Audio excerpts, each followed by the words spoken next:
혹시 베트남 여행 가보신 분 계신가요? 동남아 하면 떠오르는 곳들이 많겠지만 오늘 제가 소개해드릴 곳은 정말 특별한 역사를 간직한 곳이에요. 바로 900년이라는 긴 시간 동안 찬란한 문명을 꽃피웠지만 이제는 역사 속으로 사라진 참파 왕국의 흔적을 만날 수 있는 곳입니다. 어디냐고요? 바로 베트남 중부의 아름다운 도시 호이안과 미선 유적이에요. 듣기만 해도 뭔가 신비롭고 흥미진진하지 않나요? 저도 처음엔 그냥 오래된 유적이라고만 생각했는데 알면 알수록 정말 놀라운 이야기들이 숨어 있더라고요. 오늘은 마치 시간 여행자가 된 것처럼 멸망한 참파 왕국의 발자취를 따라가 보면서 그들의 찬란했던 역사와 문화를 파헤쳐보는 시간을 갖도록 하겠습니다. 그리고 혹시 참파라는 이름 어디선가 들어본 적 있으신가요? 저는 처음엔 몰랐는데 이 참파 왕국이 동남아시아 해상 무역을 주름잡던 엄청난 세력이었다는 사실을 알고 정말 깜짝 놀랐답니다. 생각보다 훨씬 더 크고 중요한 역할을 했던 나라였다는 거죠. 자, 그럼 이제 본격적으로 참파 왕국의 숨겨진 이야기 속으로 떠나볼까요? 준비되셨으면 출발! 먼저 참파 왕국은 언제부터 언제까지 존재했던 나라일까요? 대략 2세기부터 15세기까지 거의 900년 이상 지속되었다고 하니 정말 어마어마한 역사를 자랑하는 셈이죠. 참 대단하지 않나요? 그 긴 시간 동안 베트남 중부 해안 지역을 중심으로 강력한 왕국을 건설하고 번영을 누렸다고 합니다. 이곳이 바로 오늘날의 베트남 중부에 해당하는 지역이에요. 참파 왕국의 사람들은 참족이라고 불렸고요. 그들은 인도 문화의 영향을 많이 받은 독특한 문화를 발전시켰습니다. 특히 힌두교와 불교를 받아들이고 자신들만의 방식으로 종교와 문화를 융합시켜 나갔어요. 이런 모습은 지금 남아있는 유적들에서도 고스란히 엿볼 수 있답니다. 그렇다면 이 찬란했던 참파 왕국은 왜 사라지게 되었을까요? 아무래도 가장 큰 이유는 바로 대월디에이아이 비엣이라고 불렸던 북쪽의 베트남 세력과의 끊임없는 전쟁 때문이었어요. 나라의 존망을 두고 싸우는 건 정말 피할 수 없는 숙명이었겠죠. 결국 15세기 무렵 대월의 강력한 공세에 밀려 참파 왕국은 점차 세력을 잃고 멸망의 길을 걷게 됩니다. 정말 안타까운 일이죠. 900년 넘게 이어져 온 나라가 역사 속으로 사라진다는 건 상상하기도 힘든 일이니까요. 하지만 완전히 사라진 것은 아니에요. 참족의 후예들은 오늘날에도 베트남 곳곳에 살아가고 있으며 그들의 문화와 언어, 전통을 이어가고 있답니다. 마치 우리 민족이 여러 나라로 흩어졌지만 핏줄을 이어가고 있는 것처럼 말이죠. 자, 그럼 이제 참파 왕국의 흔적을 직접 찾아 나설 차례입니다. 가장 대표적인 곳이 바로 미선 유적입니다. 미선은 베트남어로 아름다운 산이라는 뜻인데요. 이름처럼 정말 아름다운 산악지대에 자리 잡고 있어요.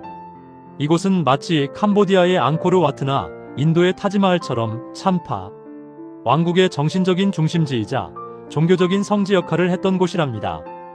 미선 유적은 1999년에 유네스코 세계문화유산으로 지정될 만큼 그 가치를 인정받고 있어요. 여기 가면 정말 오래된 사원 건물들이 숲속에 흩어져 있는 모습을 볼 수 있는데 마치 잃어버린 도시를 탐험하는 듯한 느낌을 받게 될 거예요. 미선 유적의 건축 양식을 보면 참파 왕국이 얼마나 뛰어난 기술과 예술 감각을 가지고 있었는지 알 수 있습니다. 주로 붉은 벽돌로 지어진 탑들이 많고요. 섬세하고 아름다운 조각들이 곳곳에 새겨져 있어요. 이 조각들은 힌두 신화의 신들이나 참파 왕족, 그리고 그들의 일상생활을 묘사하는 경우가 많다고 합니다. 특히 시바 신을 숭배했던 흔적이 많이 남아 있어서 참파 왕국이 힌두교의 영향을 많이 받았다는 것을 알 수 있죠. 이 벽돌들이 어떻게 그 오랜 세월 동안 무너지지 않고 버틸 수 있었는지 정말 신기할 따름이에요. 오래된 석재들이 뿜어내는 고대의 기운을 느끼며 마치 그 시대로 돌아간 듯한 착각에 빠지게 된답니다. 미선 유적에서는 야즈냐와 이에이제이엔에이라고 불리는 불의 제사 의식을 행했던 흔적들도 발견되었어요. 이건 역시 힌두교 문화의 영향이라고 볼 수 있는데요. 참파 왕국이 얼마나 종교를 중요하게 생각했는지 엿볼 수 있는 부분입니다. 하지만 미선 유적은 전쟁의 아픔도 고스란히 간직하고 있어요. 베트남 전쟁 당시 이곳이 격전지였기 때문에 폭격으로 인해 많은 유적들이 파괴되기도 했답니다.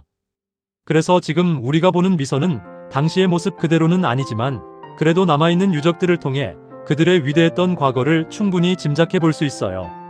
이런 아픔을 가진 유적을 보면서 역사의 흥망성쇠를 다시 한번 느끼게 되는 것 같아요. 그리고 또 하나의 중요한 유적지가 있습니다. 바로 호이안이죠. 사실 호이안은 참파 왕국 시대부터 중요한 항구 도시 역할을 했던 곳이에요. 참파 왕국이 멸망한 후에도 호이안은 동남아시아의 해상 무역 중심지로 계속해서 번성했습니다. 특히 16세기부터 18세기까지는 일본, 중국, 유럽 상인들이 모여드는 국제적인 무역항으로 엄청난 발전을 이루었죠. 그래서 호이안 구시가지에 가면 동양과 서양이 조화롭게 섞인 독특한 건축 양식을 볼 수 있어요. 일본식 다리, 중국식 사원, 그리고 유럽식 건물들이 어우러져 마치 시간의 박물관 같은 느낌을 준답니다. 호이안은 2017년에 유네스코 세계문화유산으로 지정되었고요. 옛 모습을 그대로 간직하고 있어서 정말 매력적인 곳이에요. 지금은 물론 관광지로 유명하지만 이곳을 거닐다 보면 옛날 참파 왕국 시대부터 이어져 온 상업 도시로서의 활기찬 모습을 상상해 볼 수 있습니다. 알록달록한 등불이 밤을 수놓고 강가에는 배들이 떠다니는 모습은 정말 낭만적이지 않나요? 이런 아름다운 풍경 속에서 과거 이곳을 오갔던 수많은 상인들과 그들의 이야기들을 떠올려 보는 것도 재미있을 거예요. 참파 왕국은 멸망했지만 그들의 문화와 유산은 여전히 우리 곁에 남아 우리에게 많은 이야기를 들려주고 있습니다. 미선 유적의 신비로운 사원들과 호이안의 활기찬 항구 도시의 모습 속에서 900년이라는 긴 세월 동안 동남아시아에 큰 영향을 미쳤던 참파 왕국의 위대한 역사를 느낄 수 있었으면 좋겠습니다. 다음 여행 계획 세우실 때 베트남 중부에 숨겨진 보석 같은 곳, 참파 왕국의 흔적을 찾아 떠나는 여행을 한번 고려해 보시는 건 어떨까요? 정말 잊지 못할 특별한 경험이 될 거라고 확신합니다.